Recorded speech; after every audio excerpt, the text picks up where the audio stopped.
ఈరోజే సోమవారం ఆ మహాశివయ్యకు ఎంతో ప్రీతికరమైన విశిష్టమైన రోజు. ఈ రోజు ఈ కథను విన్నా, చదివినా, చెప్పినా, వినిపించినా జన్మల దోషాలు తొలగి కోటి జన్మల పుణ్యం వస్తుంది, సకల శుభాలు కలుగుతాయి. మరి ఆ కథ ఏంటో ఇప్పుడు ఈ వీడియోలో తెలుసుకుందాం. ఎంతో మహిమాన్వితమైన ఈ రోజు శివదేవుని కథను విన్నా, చదివినా, చెప్పినా, వినిపించినా సకల శుభాలు కలిగి ఆ శివపార్వతుల అనుగ్రహం మీకు కలుగుతుంది. తెలుగుదేశమున ఒకానొక గ్రామసీమలో బీదవాడైన శివయ్య అనే పేరుగల బ్రాహ్మణుడు నివసిస్తూ ఉండేవాడు. అతను రాజేశ్వరి అనే ఆమెను పెళ్లాడి కాపురం చేస్తూ ఉన్నాడు. కొంతకాలానికి ఆ దంపతులకు ఒక కొడుకు, ఒక కూతురు కలిగారు. పుత్రుని పేరు సదాశివుడు, పుత్రిక పేరు దాక్షాయణి. బీదవాడు అవడం వల్ల శివయ్య భిక్షాటనం చేసి భార్యాబిడ్డలను పోషించుకుంటూ ఉండేవాడు. ఇలా కొంతకాలం గడిచిన తర్వాత తన భార్యతో శివయ్య ఇలా చెప్పాడు: ఓ రాజేశ్వరి, మనం ఈ దరిద్రావస్థను భరించలేకపోతున్నాం. నేను తిరుపతి పుణ్యక్షేత్రానికి వెళ్లి స్వామిని దర్శించి అక్కడ కష్టపడి కొంత ధనాన్ని సంపాదించి తిరిగి వస్తాను. నీవు బిడ్డలను జాగ్రత్తగా చూస్తూ ఉండు అని చెప్పి శివయ్య ప్రయాణమై వెళ్తున్నాడు. శివయ్య అలా వెళ్తూ ఉండగా ఒక ముసలి బ్రాహ్మణుడు ఎదురయ్యాడు. ఆ బ్రాహ్మణుడు శివయ్యతో ఇలా పలికాడు: ఎవరు నాయనా నీవు అని అడిగాడు. అప్పుడు శివయ్య ఇలా చెప్పాడు: ఓ మహానుభావా, ఆ కనిపిస్తున్న పల్లెయే నా గ్రామం. చాలా బీద కుటుంబీకుడిని. ఒక భార్య, 2 పిల్లలు ఉన్నారు. సంపాదించింది చాలక దరిద్ర బాధ భరించలేక తిరుపతికి వెళ్లి ధనార్జన చెయ్యాలి అనే తలంపుతో ఇల్లు విడిచి బయలుదేరాను అని చెప్పాడు. అదంతా విన్నా ముసలి బ్రాహ్మణుడు నవ్వుతూ ఇలా పలికాడు: ఓయి వెర్రినాయనా, తిరుపతికి వెళ్ళినంత మాత్రాన, ప్రభు దర్శనం చేసినంత మాత్రాన నీవు ధనాన్ని సంపాదించుకోగలవా? నీకు సకల ఐశ్వర్యాలు ఇచ్చే వ్రతకథ ఒకటి చెప్తాను, శ్రద్ధగా విను అని బ్రాహ్మణోత్తముడు చెప్పగా శివయ్య ఇలా పలికాడు: పుణ్యపురుష, అది ఏ దేవుని కదో ఆ చెట్టు నీడలో కూర్చుని వివరించు స్వామి అని వేడుకున్నాడు. అంతటా ఆ బ్రాహ్మణోత్తముడు శివదేవుని కథ చెప్పడం ప్రారంభించాడు. వంగదేశాన్ని పాలిస్తున్న సూరసేన మహారాజుకు గుణవంతురాలైన ఒక పుత్రిక ఉన్నది. ఆ బాలామణి పేరు సీమంతిని. సీమంతిని చిన్ననాటి నుండి శివదేవుని యందు అపారమైన భక్తి కలదై పూజలు చేస్తూ ఉండగా ఈ విషయం యాజ్ఞవల్క మహాముని భార్య అయిన మైత్రేయి తెలుసుకుని తానే స్వయంగా సీమంతినికి సోమవార వ్రత మహత్యాన్ని వివరించి చెప్పడానికి సూరసేన మహారాజు యొక్క పట్టణానికి బయలుదేరి వచ్చి వ్రత విధానాన్ని సీమంతినికి చెప్పి వెళ్లిపోయింది. ఆనాటి నుండి సీమంతిని సోమవార వ్రతాన్ని భక్తి శ్రద్ధలతో చేస్తూ సదాశివుణ్ణి పూజిస్తూ వ్రతకథ చదువుతూ దినదిన ప్రవర్ధమానమయ్యింది. ఇలా ఉండగా అంగదేశాన్ని ఇంద్రసేనుడు అనే మహారాజు పాలిస్తూ ఉండేవాడు. ఆ రాజుకు చంద్రాగదుడు అనే కొడుకు ఉన్నాడు. ఆ చిన్నవాడు సకల విద్యలు నేర్చుకుని పెళ్లియేడుకు వచ్చాడు. చంద్రాగదునకు వివాహం చెయ్యాలి అనే తలంపుతో ఇంద్రసేన మహారాజు తన కొలువులో ఉన్న మంత్రి, పురోహిత సామంతులతో యువరాజైన చంద్రాగదనకు ఎక్కడైనా తగిన చిన్నదాన్ని చూడమని చెప్పి వారిని దేశదేశాలకు పంపించాడు. వారు అనేక దేశాలు తిరిగి తిరిగి చివరకు వంగదేశ పరిపాలకుడైన సూరసేన మహారాజు పట్టణానికి చేరుకున్నారు. ఆ రాజుకు సీమంతిని అనే కుమార్తె ఉన్నదని పరిచారకుల వల్ల తెలుసుకుని రాజు దర్శనానికై ఆస్థానానికి చేరుకున్నారు. అంతటా సూరసేన మహారాజు మంత్రి, పురోహితులను గౌరవించి తమరు వచ్చిన పని ఏమిటి అని అడిగాడు. దానికి వారు ఇలా చెప్పారు: మహారాజా, మాది అంగదేశము. మా ఇంద్రసేన మహారాజు గారికి చంద్రాగదుడు అనే కుమారుడు ఉన్నాడు. అతనికి తగిన కన్య గురించి తిరుగుతూ తమ పుత్రికా రత్నమగు సీమంతినీదేవి గుణగణాలు తెలుసుకుని ఇక్కడకు వచ్చాము. ఇదిగో మా యువరాజు చిత్రపటము అని చూపించారు. రాజు ఆ చిత్రపటాన్ని కుమార్తెకు చూపించి ఆమె సమ్మతికి సంతోషించి కళ్యాణ ముహూర్తం నిశ్చయించి మహావైభవంగా వివాహం చేశాడు. వివాహమైన కొంతకాలానికి ఒక రోజున చంద్రాగదుడు తన వినోదపు చెలికాండ్రతో యమునా నదీ తీరమున నావపై షికారు చేస్తున్న సమయంలో దురదృష్టవశాత్తు ఆ నావ నీటిలో మునిగిపోయింది. చంద్రాగదుడు తప్ప మిగిలినవారు చనిపోయారు. చంద్రాగదుణ్ణి నాగకన్యలు పట్టుకుని తమ రాజైన తక్షకుని వద్దకు తీసుకుపోయారు.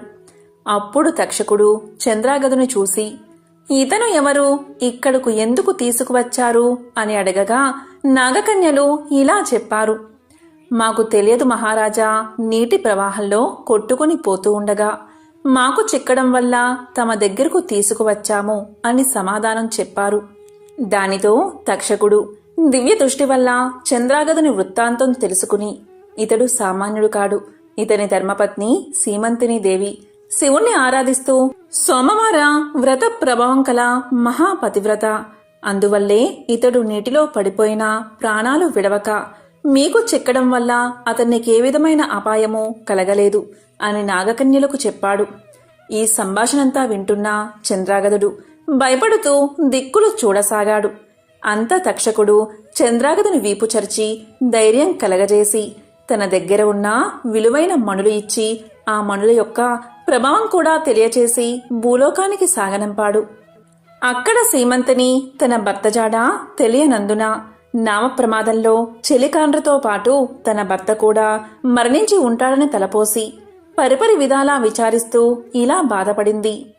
ఓ శివదేవా, తల్లి పార్వతి, నేను విడవకుండా ఆచరిస్తున్న సోమవార వ్రతం యొక్క ఫలితం ఇదేనా అని దుఃఖిస్తూ కనులు మూసుకునగా అప్పుడు స్వప్నంలో జగజ్జనని ఇలా పలికింది, అమ్మాయి, నీ భర్తకు ఏమీ భయం లేదు, విచారించకు, సజీవుడై ఉన్నాడు, త్వరలో నీ దగ్గరకు చేరుకుంటాడు అని చెప్పి అమ్మవారు అంతర్ధానమయ్యింది.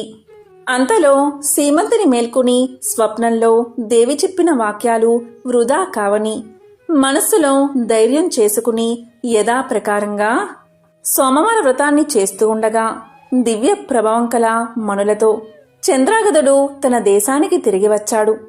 ఇంద్రసేన మహారాజు కొడుకు రాకకు సంతోషించి జరిగిందంతా తెలుసుకుని తన కుమారుడు సజీవుడుగా ఉన్నాడని మహిమగల మల్లతో తిరిగి వచ్చాడు అని ఆ శుభవార్తను సూరసేన మహారాజుకు కబురంపి శుభముహూర్తాన సీమంతిని దేవికి చంద్రాగదునకు వైభవోపేతంగా పట్టాభిషేకం చేశాడు. సీమంతిని దేవి చంద్రాగదులు తమ దేశ ప్రజలకు సోమవార వ్రత ప్రభావం గురించి శివదేవుని మహిమల గురించి బోధిస్తూ ధర్మ మార్గంలో రాజ్యపాలన చేస్తూ ఉన్నారు. సీమంతిని దేవి తన సోమవార వ్రత మహిమ వల్లే ఐదోతనం కాపాడుకోగలిగినదని ప్రజలంతా భావించి తాము కూడా సోమవార వ్రతం చేసి సకల సంపదలతో సుఖంగా ఉన్నారు అని ముసలి బ్రాహ్మణుడు శివయ్యతో చెప్పి ఇంకా ఇలా పలికాడు, శివయ్య, నీవు కూడా ఈ వ్రతాన్ని చెయ్యి, నీకు సకల ఐశ్వర్యాలు కలుగుతాయి అని పలకగానే శివయ్య ఎంతో ఆనందం చెంది ఇలా అన్నాడు, ఓ మహాపురుష, ఈ వ్రతాన్ని ఎలా ఆచరించాలి నాకు తెలియచేయండి అని కోరాడు. అందుకు బ్రాహ్మణుడు ఈ విధంగా చెప్పసాగాడు. సోమవారం రోజున ఉదయమే లేచి స్నానాన్ని ఆచరించి గృహాన్ని శుద్ధి చేసి రంగురంగుల ముగ్గులు పెట్టి ఇంటికి ఈశాన్య భాగంలో పీట మీద శివదేవుని పటం ఉంచి ఆవు నెత్తో కాని కొబ్బరి నూనెతో కాని దీపాన్ని వెలిగించి శివదేవునికి టెంకాయ కొట్టి ధూపం వేసి మారేడు దళాలతో అభిషేకం చేసి 3 రకాల పువ్వులు పెట్టి భక్తితో పూజించి కొబ్బరి ముక్కలు తరిగి పంచదార కాని బెల్లం కాని కలిపి నైవేద్యం పెట్టి శివదేవుని వ్రతకథ చదివించి ఆ ప్రసాదం అందరికీ పంచిపెట్టి తాము కూడా కళ్ళకద్దుకుని సేవించాలి. ఇలా 3 సోమవారాలు భక్తి శ్రద్ధలతో పూజిస్తే సిరి సంపదలు కలిగి మనసులో కోర్కెలు ఫలిస్తాయి అని ముసలి బ్రాహ్మణుడు చెప్పి అదృశ్యమయ్యాడు. కడునిష్టతో వింటున్న శివయ్య బ్రాహ్మణుణ్ణి గానక, ఆహా, ఈ మహానుభావుడే నా పాలిట దేవుడు, నా అవస్థను చూసి నాకీ ఉపదేశం చేశాడు అని భావించి తిరిగి ఇంటికి వెళ్లి జరిగిందంతా భార్యకు తెలియచేశాడు. అప్పుడు భార్యాభర్తలు 3 సోమవారాలు భక్తి శ్రద్ధలతో శివదేవుణ్ణి పూజించి ప్రసాదం ఇరుగు పొరుగు వారికి పంచిపెట్టి సుఖంగా ఉండగా వారికి దరిద్ర బాధలు పోయి అష్టైశ్వర్యాలు కలిగాయి. కొన్నాళ్లకు ధనగర్వంచే వ్రతం చేయడం మానేశారు. వెంటనే శివదేవుడికి కోపం వచ్చి వీరి గర్వం అణచాలి అని మళ్లీ దరిద్రులుగా చేశాడు.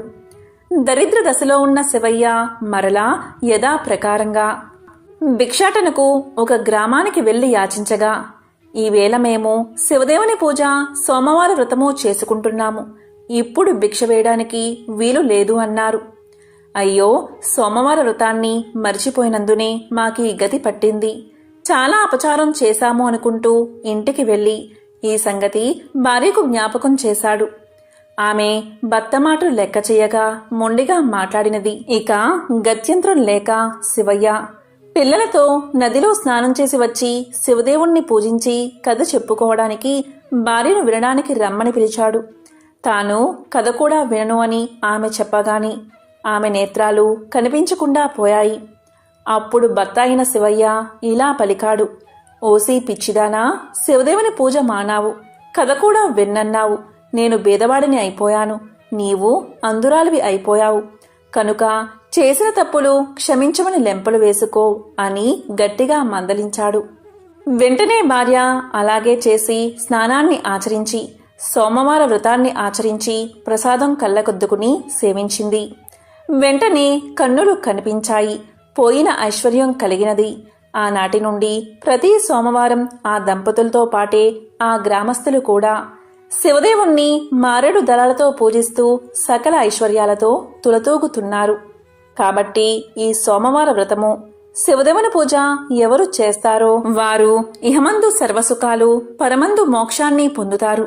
ఈ కథ విన్నవారికి, చదివిన వారికి సాంబశివుడు సకల ఐశ్వర్యాలు ప్రసాదించునని సూత పౌరాణికుడు శౌనకాది ముళ్లకు బోధించాడు. సోమవార వ్రత కథ. ఆ కథ ఏమిటో ఇప్పుడు ఈ వీడియోలో తెలుసుకుందాం. పూర్వం ఒకప్పుడు ఒక నగరంలో ఒక సంపన్న వ్యాపారి ఉండేవాడు. అతను అపారమైన సంపదను కలిగి ఉండేవాడు. అతనికి అన్ని సంపదలు ఉన్నా, సుఖాలు ఉన్నా కూడా కొడుకులు లేని కారణంగా ఎంతో విచారంగా ఉండేవాడు. కొడుకు పుట్టాలని ఆ సంపన్న వ్యాపారి క్రమం తప్పకుండా సోమవార వ్రతాన్ని ఆచరించేవాడు. అతను ప్రతిరోజు శివాలయానికి వెళ్లి అక్కడున్న శివ పార్వతులను పూర్తి విశ్వాసంతో పూజించేవాడు. ఇక పార్వతీదేవి ఆ సంపన్నుడి భక్తికి ఎంతో సంతోషించి మహాశివుడితో ఇలా పలుకుతుంది. స్వామి, ఈ సంపన్న వ్యాపారి మీకు నమ్మకమైన భక్తుడు. అతను క్రమం తప్పకుండా సోమవారం ఉపవాసం ఉంటాడు, సోమవార వ్రతాన్ని ఆచరిస్తాడు. కాని ఇప్పటికీ అతనికి కొడుకులు లేరు. అతను ఎంతో భక్తి శ్రద్ధలతో సోమవార వ్రతాన్ని ఆచరిస్తున్నాడు. కనుక అతని కోరిక తీర్చండి అని అడుగుతుంది. పార్వతీదేవి మాటలు విన్న పరమశివుడు ఇలా అంటాడు. పార్వతి, నీవు అన్న మాటలు అక్షరాలా సత్యం. నీవు కోరినట్లు అతనికి వరాన్ని ప్రసాదిస్తున్నాను. అతనికి ఒక పుత్రుడు కలుగుతాడు. కాని అతడు కొద్ది కాలం మాత్రమే జీవిస్తాడు అని పలకగానే ఇదంతా ధనిక వ్యాపారి వింటాడు. ఇలా పార్వతీ పరమేశ్వరులు మాట్లాడుకోవడం, సోమవార వ్రత ఫలితం వల్ల వారి మాటలు ఈ ధనిక వ్యాపారికి వినబడతాయి. కాలక్రమేణా ఆ వ్యాపారి భార్య ఒక అందమైన కొడుకుకు జన్మను ఇస్తుంది. ఇక దీంతో ఆ ధనికుడి ఆనందానికి అవధులు లేకుండా పోతాయి. అతను కొడుకు పుట్టినందుకు గాను గొప్ప ఆడంబరంగా అందరికీ తెలిసేలా పండుగలు జరుపుకుంటాడు. ఆ రోజు పేదలకు అన్నదానం, బట్టలు మరియు ధనాన్ని పంచిపెడతాడు. ఇక అక్కడికి వచ్చిన వారంతా అతని కుమారుడు నిండు నూరేళ్లు జీవించేలా ఆశీర్వదిస్తారు. కాని తన కొడుకు 12 మించి జీవించడని మృత్యుదేవత అయిన యముడు ఎవరినీ విడిచిపెట్టడని తెలిసిన ఆ వ్యాపారి ఎంతో విచారంగా ఉంటాడు. ఇక పరిస్థితి తెలుసుకుని ఆ వ్యాపారి సోమవార వ్రతాన్ని మరింతగా చెయ్యాలని నిర్ణయించుకుంటాడు. ఆ విధంగా పూజలు చేసినా కూడా తన కొడుకు బతకడం కష్టమని తెలిసి కూడా వ్యాపారి పూజలు మాత్రం మానడు. అలా బాలుడు పెరిగి పెద్దవాడవుతాడు. బాలుడికి 11 వయసు వచ్చింది. అలా 11 సంవత్సరాల వయసులో వ్యాపారి కుమారుడు చాలా తెలివైన మరియు పరిణితి చెందినట్లు కనిపిస్తాడు.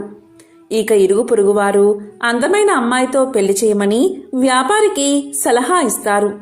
వ్యాపారి భార్య కూడా తన కుమారుడికి వివాహం చెయ్యాలని వ్యాపారిని కోరుతుంది. ఆమె దానికోసం పదే పదే పట్టుబడుతుంది. కాని అల్పాయుష్కుడైన కొడుక్కి వివాహమేమిటి అని వ్యాపారి వివాహానికి అంగీకరించడు. ఇక ఆ వ్యాపారి తన బావను పిలిచి ఇలా పలుకుతాడు. చూడు బావా, నా కొడుకును కాశీకి తీసుకువెళ్ళు. అతనికి మంచి చదువు నేర్పించు. ఆధ్యాత్మిక జ్ఞానం నా కొడుకుకు కలగాలి. నీకు ఎంత ధనం అవసరమో అంత తీసుకుని మీరు కాశీకి వెళ్ళండి. వెళ్లే మార్గంలో మీరు ఎక్కడ ఆగితే అక్కడ భక్తి కార్యక్రమాలు, యాగాలు, అన్నదానాలు, బ్రాహ్మణులకు భోజనాలు పెట్టండి అని చెప్తాడు. ఇక ఆ వ్యాపారి కుమారుడు తన మేనమామతో కలిసి కాశీయాత్ర ప్రారంభిస్తారు. వారు ఆగిన దగ్గరలో అన్నదానాలు, యాగాలు, పేదలకు, బ్రాహ్మణులకు అన్నదానాలు చేసేవారు. వాళ్ళు బట్టలు లేని వారికి బట్టలు పంచిపెట్టేవారు. బ్రాహ్మణులకు అత్యంత ఉత్తమ భోజనాలు పెట్టేవారు. దక్షిణ కూడా సమర్పించేవారు. ఒకరోజు వ్యాపారి కొడుకు అలాగే మేనమామ ఒక రాజు రాజధాని వద్ద ఆగారు. ఆ రోజు రాజుగారి కుమార్తె వివాహం జరగాల్సి ఉంది. అప్పటికే పెళ్లి బృందం నగరానికి చేరుకుంది. కాని పెళ్లికొడుకు అంధుడు, అంటే ఒకే కన్ను ఉన్నందున వరుడు తరపు వాళ్ళు తీవ్ర ఆందోళనలో ఉన్నారు. అతని స్థానంలో అందమైన అబ్బాయి కోసం వరుడి తండ్రి వెతుకుతున్నాడు. తన మేనమామతో కలిసి బస చేస్తున్న వ్యాపారి కుమారుణ్ణి వరుడి తండ్రి మనుషులు గుర్తించారు. పెళ్లికొడుకు తండ్రి ధనవంతుడు. అతను బాలుడు మేనమామతో ఇలా పలికాడు. నా ప్రతిష్ట ప్రమాదంలో పడింది. నా ఒంటి కన్ను కొడుకు స్థానంలో అందమైన పెళ్లికొడుకు నాకు కావాలి. మీవాడు రాజకుమార్తెను తాత్కాలిక వివాహం చేసుకోవాలి. దీనికి అంగీకరిస్తే నేను తగినంత ధనాన్ని మీకు ఇస్తాను. వివాహ వేడుక ముగిసిన వెంటనే మీ దారిన మీరు వెళ్ళిపోవాలి అని పలికాడు. ఇక మేనమామ తాత్కాలిక వివాహానికి అంగీకరించాడు.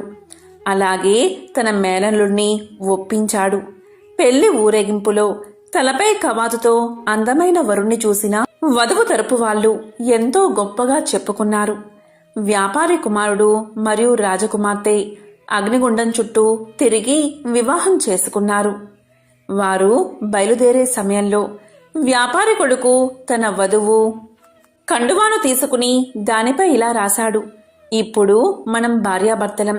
నేను రాజు కొడుకును కాదు. నేను ఒక ధనిక వ్యాపారి కొడుకుని.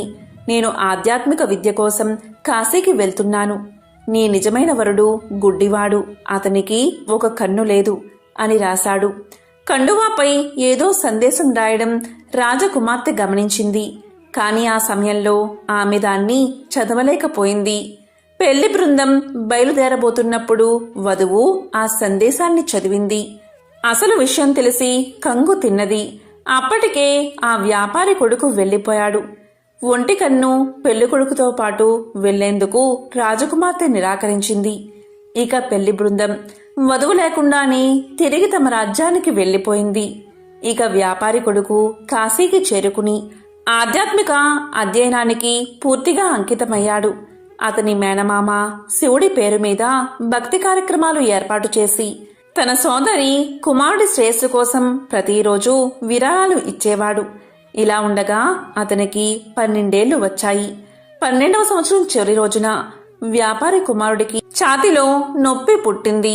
అతని మేనమామ అతని దినచర్య ప్రకారం దానాలు, విరాళాలు ఇచ్చి గదిలోకి వెళ్లి చూడగా బాలుడు శవమై కనిపించాడు. అది చూసి మేనమామ శోకంతో ఏడ్చాడు. కాని బ్రాహ్మణులు శవ ఇంట్లో భోజనం చెయ్యరు కాబట్టి తాను బయటపడితే అన్నదానం వృధా అవుతుందని మౌనంగా ఉండి అన్నదానాన్ని జరిపించాడు. ఇక అన్నదానం అయిపోయాక అందరూ వెళ్లిపోయాక బిగ్గరగా ఏడవడం మొదలుపెట్టాడు. చాలామంది ఆయన చుట్టూ చేరారు. అదృష్టం కొద్దీ శివుడు, పార్వతీదేవి కూడా ఆ ఇంటి బయటగా వెళ్తున్నారు. ఆ రోద విని పార్వతి యొక్క మనసు కరిగిపోయింది. ఆమె శివుడితో ఇలా పలుకుతుంది. స్వామి, యముణ్ణి ఆ బాలుడి ప్రాణాలు తిరిగి ఇవ్వమని అడగండి. యముడు ఎప్పుడూ మీ ఆజ్ఞపైనే నడుస్తాడు కదా. దయచేసి ఆ బాలుని రక్షించండి. మీరు సమస్త ప్రాణులకు రక్షకుడు అని పార్వతీదేవి వేడుకుంది. పార్వతీదేవి మాటలు విన్న శివుడు తన కుటుంబానికి తన పట్ల ఉన్న భక్తి కారణంగా ఆ బాలుని బతికించడానికి అంగీకరిస్తాడు. అలా మహాశివుడు పవిత్ర గంగానదిలో ప్రవహించే నీటిని చేతిలోకి తీసుకుని మృతదేహంపై చల్లుతాడు. అలా గంగానది యొక్క నీళ్లు చల్లగానే ఆ బాలుడు నిద్రలోంచి లేచినట్లుగా లేచి కూర్చుంటాడు. దీంతో మేనమామ ఎంతో సంతోషిస్తాడు. ఇక ధనికుని కుమారుడు ఆధ్యాత్మిక విద్య ముగిసాగా ఇంటికి తిరుగు ప్రయాణం కడతాడు. అలా మేనమామ మేళంలో కలిసి తిరుగు ప్రయాణంలో మళ్ళీ ఆగిన దగ్గరల్లా అన్నదానాలు, వస్త్రదానాలు, యాగాలు చేస్తారు. అలా వారు అబ్బాయి వివాహం చేసుకున్న నగరానికి చేరుకుంటారు. ఇక ఆ దేశపు రాజు యువరాణి వెంటనే ఆ బాలుణ్ణి గుర్తిస్తారు. ఇక రాజు ఆ బాలుణ్ణి తన రాజ్యానికి తీసుకుపోయి ఒక శుభదినాన తన కుమార్తెను అతని వెంట పంపిస్తాడు. ఎంతో ధనాన్ని కూడా ఇస్తాడు. ఇక వ్యాపారి కుమారుడు తన వధువుతో సహా తన నగరానికి చేరుకుంటాడు. కొడుకు చనిపోతే ఆత్మహత్య చేసుకోవాలని భవనంపైకి ఎక్కుతారు వ్యాపారి దంపతులు. తర్వాత తల్లిదండ్రులు జరిగిందంతా తన కుమారుడి ద్వారా తెలుసుకుని తన కుమారుణ్ణి బతికించినందుకు మహాశివుణ్ణి పరిపరి విధాలా స్తుతిస్తారు. ఇక అదే రోజు రాత్రి శివుడు మరోసారి వ్యాపారవేత్త కల్లో కనిపించి ఇలా పలుకుతాడు: సోమవారం నాడు నీవు చేసిన వ్రతానికి ఫలితమే ఇది.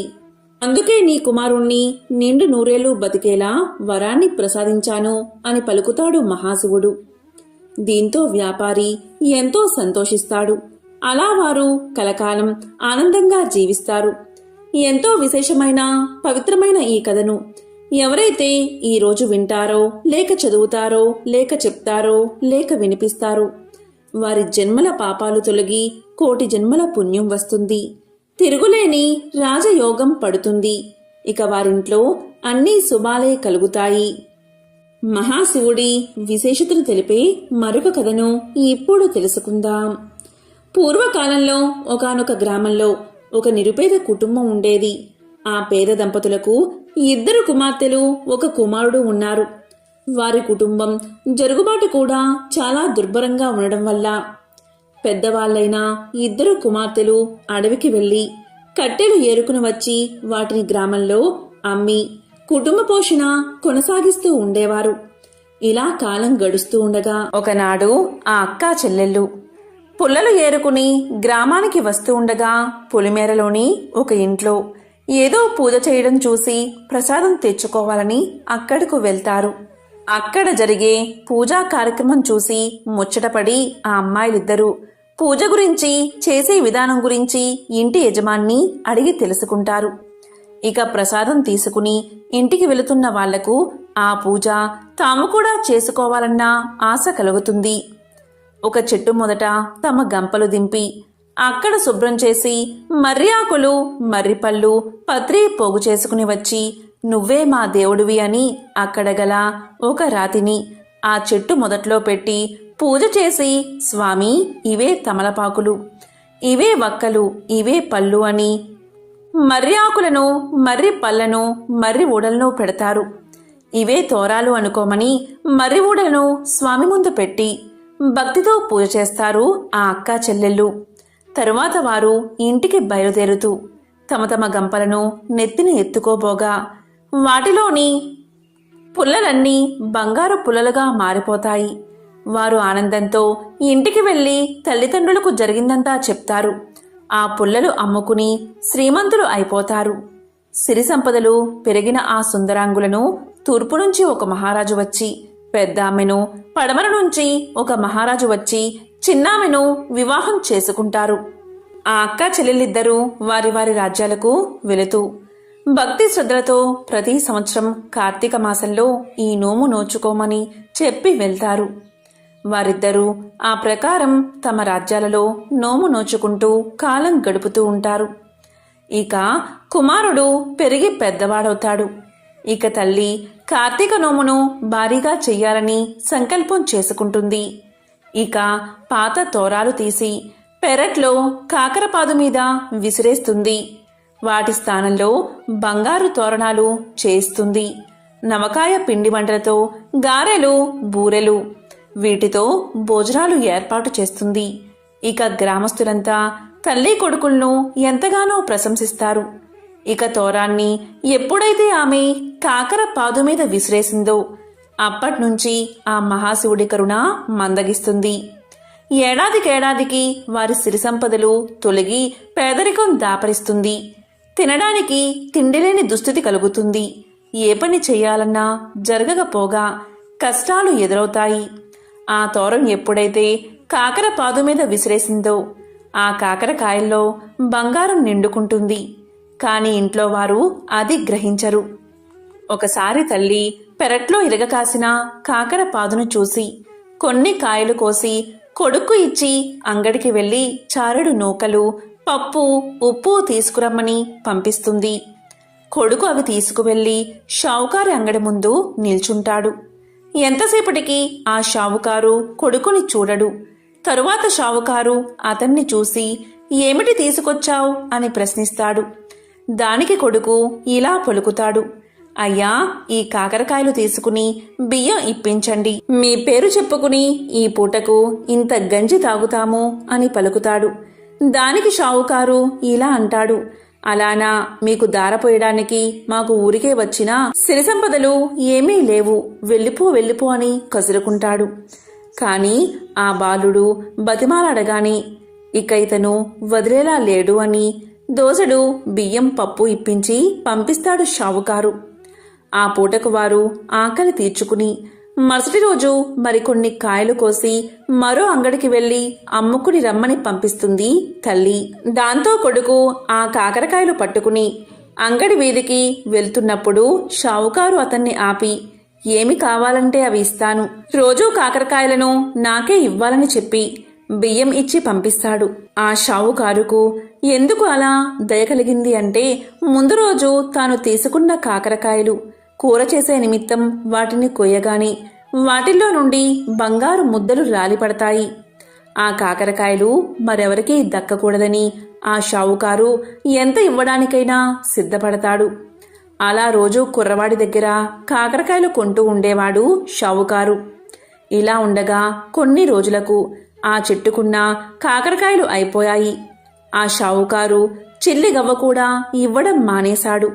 ఇక చేసేది లేక తల్లి తన కుమారుణ్ణి ప్రయాణం చేసి తూర్పున ఉన్న పెద్ద అక్క దగ్గరకు పంపుతుంది. మన కష్టసుఖాలు ఆమెకు చెప్పి ఏమైనా సహాయాన్ని అడగమంటుంది.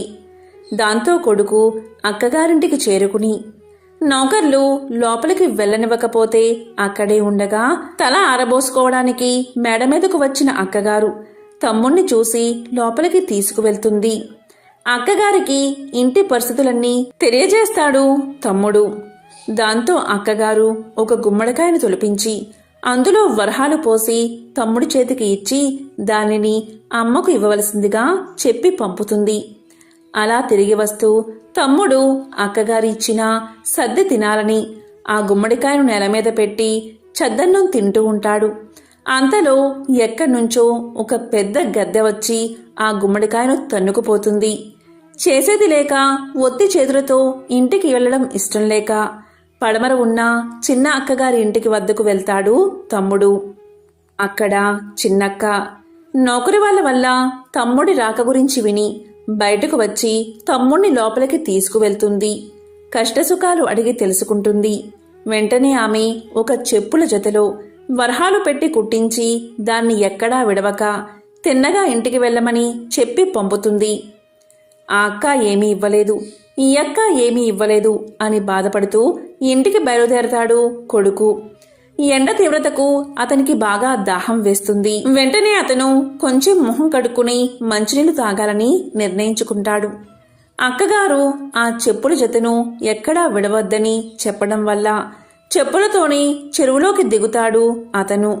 కాని ఆ బురదలో చెప్పులు కూరుకుపోయి ఎంత వెతికినా దొరకవు. ఈ సంగతంతా చెప్పి పెద్దక్కగారిని సహాయం అడగాలని తిరిగి ఆమె వద్దకు వెళ్తాడు తమ్ముడు. అది కార్తీక మాసం అవడం వల్ల నోము నోచుకుంటూ ఉంటుంది పెద్దక్కగారు. తమ్ముడు ఇంటికి రాగానే తమ్ముడు జరిగిందంతా చెప్పగానే ఆ నోమును కూడా అతని చేత నోయిస్తుంది. ఆడంబరం కాదు ముఖ్యం, భక్తే ముఖ్యమని చెప్పి ఇంటికి వెళ్లి తన తల్లిని కూడా నోము నోయించేలా చెయ్యమని తమ్ముడుకు చెప్పి కొంత ధనాన్ని ఇచ్చి పంపుతుంది. అలా తమ్ముడు నోము తన పెద్దక్కగారి ఇంట్లో నోచుకుని ఇంటికి తిరిగి వస్తూ ఉండగా గుమ్మడికాయ పండు అలాగే తాను ఇంతకు ముందు విడిచిపెట్టిన చెప్పులు కూడా కనిపిస్తాయి. వెంటనే అతను ఎంతో సంతోషంతో ఆ రెండిటినీ తీసుకుని తన ఇంటికి చేరుకుని తల్లికి జరిగిందంతా చెప్పి భక్తి శ్రద్ధలతో నోమును నోచుకునేలా చేస్తాడు. వెంటనే వారు చెప్పుల జతలో ఉన్న బంగారు నాణాలు చూస్తారు. అలాగే గుమ్మడికాయలో ఉన్న నాణాలు కూడా చూస్తారు. అలా వారు క్రమంగా తిరిగి ఊపందుకుని తిరిగి పూర్వ వైభవంతో జీవిస్తారు. చాలా కాలం క్రితం ఒక అరణ్యానికి సమీపంలో ఒక పేద కుటుంబం నివసిస్తూ ఉండేది. భార్యాభర్త, 2 కొడుకులు ఎంతగా శ్రమపడి ఒళ్ళు విరుచుకున్నా కడుపు నిండా తిండి ఉండేది కాదు. అలాగే బట్టలు కూడా లేక చిరిగినవి తొడుక్కుంటూ కాలం గడుపుతూ ఉండేవారు. ఇక వారి పెద్ద కొడుకు, చీ ఈ బతుకు బతికేనా, ఈ విధంగా ఉండే కన్నా తిరిగి అడుక్కోవడం మేలు అనుకుంటూ తెల్లవారుతుండగా బయలుదేరి చీకటి పడేదాకా నడిచి ఒక రాజభవనం చేరుకున్నాడు. ఆ భవనం ముందు మెట్ల దగ్గర నిలబడి ఉన్న రాజు అతన్ని చూసి ఇలా పలికాడు. ఎవరు నీవు, ఎక్కడికి నీ ప్రయాణం అని అడిగాడు. దానికి పేదవాడి పెద్ద కొడుకు ఇలా పలికాడు. మహారాజా, ఒక చోటనే లేదు, ఎక్కడ పొట్టగడిస్తే అక్కడికే నా ప్రయాణమని సమాధానం చెప్పాడు. దానితో రాజు ఇలా అన్నాడు. అయితే నీకు పని కావాలన్నమాట. నా 7 గుర్రాలను కాస్తావా, నీకు వేరే జీతం ఇవ్వను. రోజంతా గుర్రాల వెంట తిరిగి సాయంకాలం ఇంటికి వచ్చి గుర్రాలు ఏం తిన్నది, ఏం తాగుతున్నది నాకు చెప్పాలి. నిజం చెప్పావంటే నీకు నా కూతుర్నిచ్చి పెళ్లి చేస్తాను, అబద్ధం ఆడావంటే చావగొట్టి పంపిస్తాను అని రాజు అన్నాడు. ఇక పేదవాడి పెద్ద కొడుకు ఇదేమంత పెద్ద పని కాదు అనుకుని అప్పటికప్పుడే రాజుగారికి అల్లుడు అయిపోయినట్లుగా ఆనందపడ్డాడు. ఇక రాజుతో ఇలా అన్నాడు. మహారాజా, మీ గుర్రాలను కాయడానికి నన్ను పెట్టుకోండి అని చెప్పాడు. మర్నాడు తెల్లవారుతూ ఉండగా గుర్రపు సాలకు వెళ్లాడు పేదవాడి పెద్ద కొడుకు. ఆ గుర్రాలు తెల్లగా అందంగా ఉన్నాయి. అక్కడ 7 గుర్రాలను వదిలిపెట్టగాని అవి బయటకు వస్తూనే శరవేగంతో బెడ్లకేసి పరిగెత్తసాగాయి. పేదవాడి పెద్ద కొడుకు సత్తువ కొద్దీ వాటి వెనుక పరిగెత్తసాగాడు.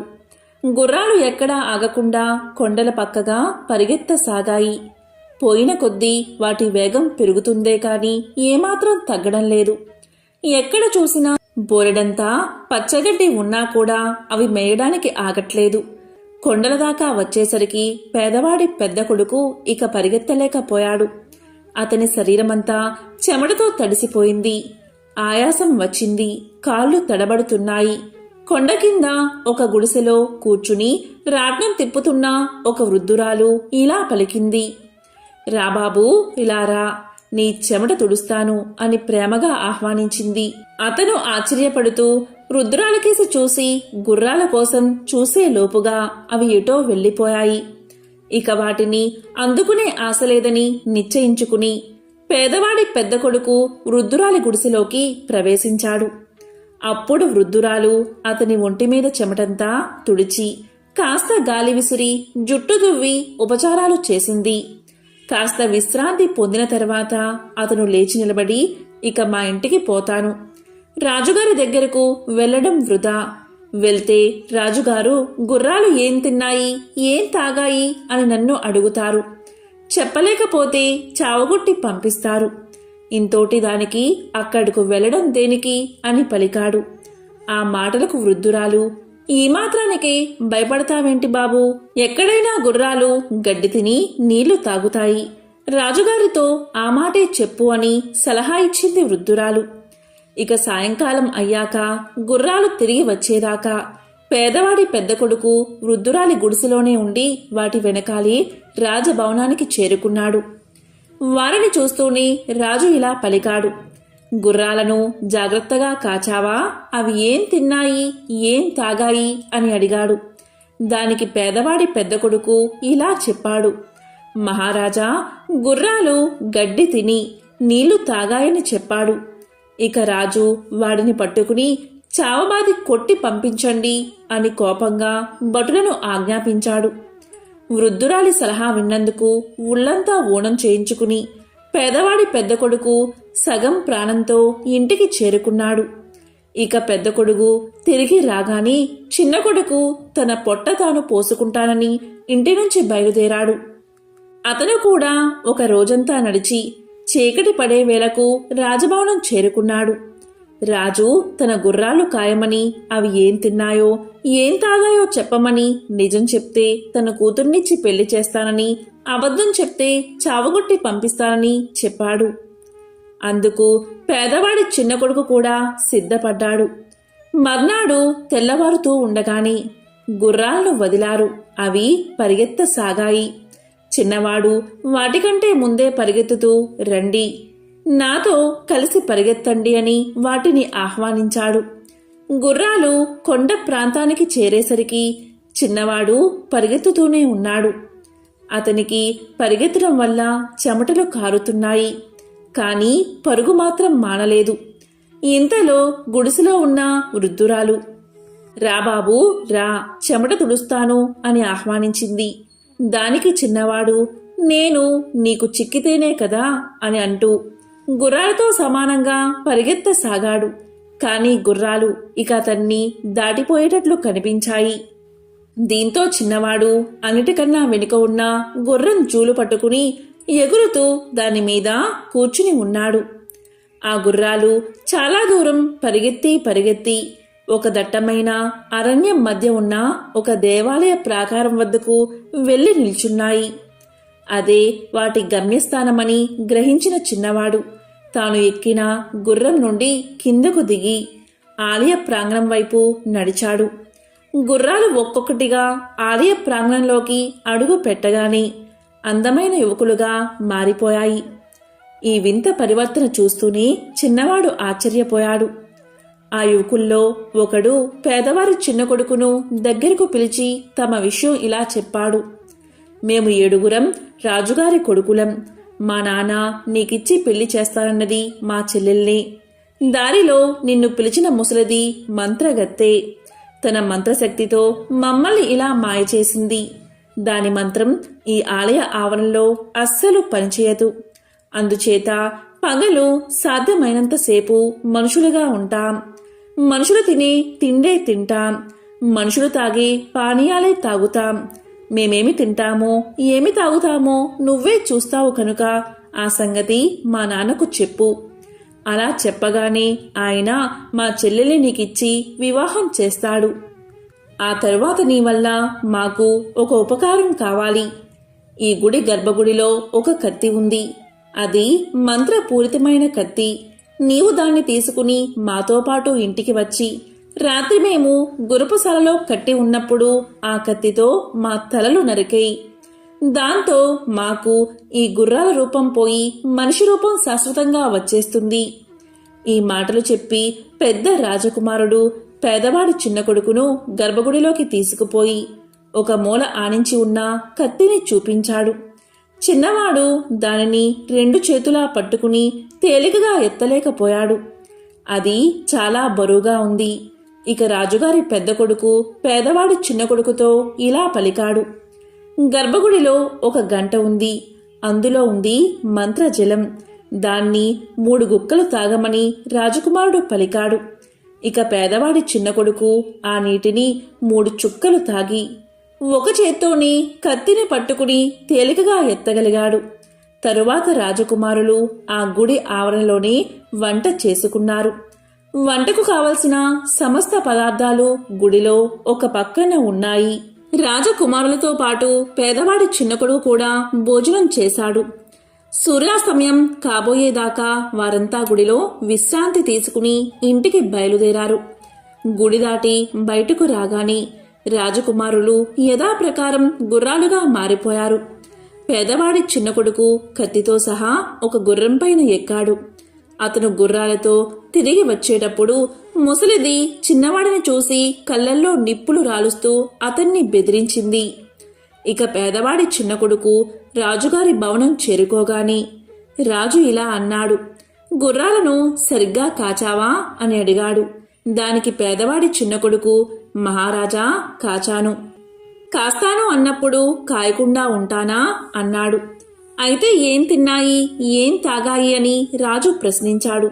దానికి పేదవాడి చిన్న కొడుకు మనుషులు తినే తిండే తిన్నాయి, మంత్రజలం తాగాయి అని సమాధానం చెప్పాడు.